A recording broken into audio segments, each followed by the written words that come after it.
자, 법원의 구속 집행 정지 결정에 대하여 검사가 즉시 항고할 수 있도록 한 형사소송법 조항은 법원의 구속 집행 정지 결정을 무의미하게 할 수 있는 권한을 검사에게 부여한 것이라는 점에서 적법 절차 원칙이 위배되지만 영장주의 위배되는 것은 아니다. 틀렸죠? 자, 영장주의에 위배되는 것입니다.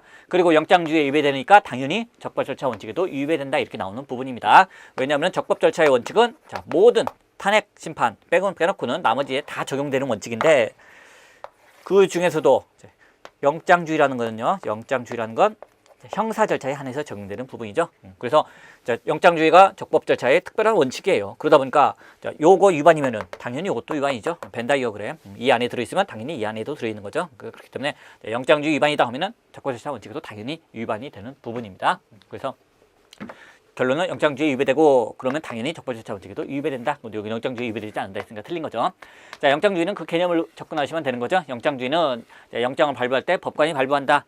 이게 끝이 아니에요. 법관이 한번 발부한 다음에 그 발부한 영장의 효력을 지속시킬지 아니면 효력을 상실시킬지 그 여부도 법관만이 결정할 수 있다는 거예요. 근데 여기서 법원이 구속집행 정지 결정을 내렸다는 거는 결국 구속영장의 효력을 법원이 더 이상 유지하지 않고 없애겠다는 겁니다. 구속집행 정지 따라서 잠깐 정지시키고 얘를 풀어줘야겠다 이런 결정입니다. 근데 거기에 대해서 검사가 즉시 항고할 수 있도록 하게 되면은요 그냥 항고하고 달라요.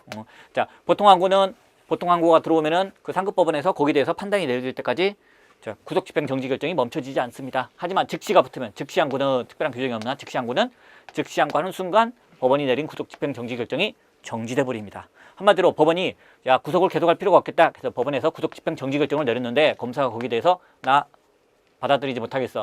즉시 항고한다. 딱 하는 순간 즉시 항고로 인해서 법원이 내린 구속집행 정지 결정이 멈춰버리는 겁니다. 그럼 구속 계속 되는 거예요. 법원이 구속된 사람을 풀어주고 싶어도 검사가 즉시 항고하면 바로 구속집행 정지 결정이 멈추기 때문에 계속 구속되어 있는 겁니다. 결국 자 법관이 구속영장을 발부하고 그리고 한번 발부한 영장의 효력을 지속할지 여부도 법관이 결정한다는 건데 결국 누가 결정하고 있나요? 검사가 결정하고 있는 거예요. 검사가 그렇죠? 풀어주기 싫으면 검사가 즉시 항고해버리면 못 풀어주니까 그렇죠? 따라서 영장주의에 위배되는 부분입니다. 이것과 마찬가지인 게 구속집행 정지 결정뿐 아니라 보석 허가 결정도 마찬가지예요. 보석 허가 결정에 대해서 즉시 항고할 수 있도록 한 부분도 영장주의에 위배되고요. 그리고 또 하나 1심에서 무죄 판결 뭐 이런 거 집행유예 뭐 이런 게 나오면은 석방해야 되는데 그때 검사가 아니 징역 10년 이상에 해당합니다. 사형 무기 또는 징역 10년 이상을 저는 구형합니다. 이렇게 얘기하면은 역시 석방을 못 시키게 하는 부분, 그 부분도 이제 유형 결정이 나와서 이제 법이 다 지금 개정된 부분입니다. 전부 다 영장주의에 위배되는 겁니다. 하지만 조심하셔야 되는 게 보통 항고할 수 있도록 한 거는 그거는 영장주의 위배 아니에요. 보통 항고는 법원의 결정을 멈추는 효력이 없으니까 그건 괜찮습니다. 하지만 즉시 항고 하면 영장주의 위배되는 거고요.